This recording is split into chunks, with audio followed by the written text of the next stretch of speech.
Basta mga kaibigan, sa unang video natin ay ating tinuklas kung ano nga ba ang Smoke Tree Project. Ngayon, tayo ay mag-focus sa pagtuklas kung paano kumita gamit ang Smoke Tree Web3 Airdrop Project. Tara, samahan niyo ako sa paglalakbay sa proseso ng pag-earn ng mga tokens sa kanilang airdrop program.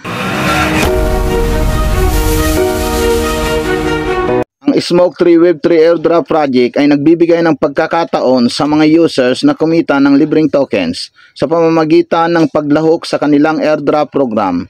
Ito ay isang paraan ng platform na magbigay ng premyo sa kanilang mga community members at mga sumusuporta sa kanilang proyekto.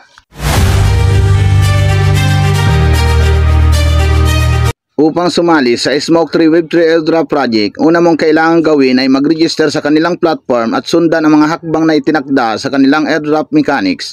Ito ay maaaring mag-include ng mga tasks tulad ng pagsunod sa kanilang social media accounts, pagpapakalat ng impormasyon tungkol sa proyekto at iba pa.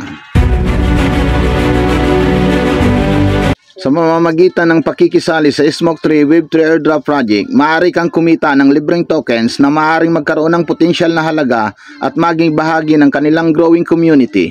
Ito ay isang magandang paraan upang maging active at suportahan ang proyekto. Sa tulong ng Smoke Tree Web3 Airdrop Project, maaari kang kumita ng libreng tokens sa isang simpleng paraan. Sana'y matulungan kayo ng video na ito sa inyong pagsali sa airdrop program nila. Salamat sa panonood. Huwag kalimutang mag-like, mag-share at mag-subscribe para sa iba pang mga updates hanggang sa susunod.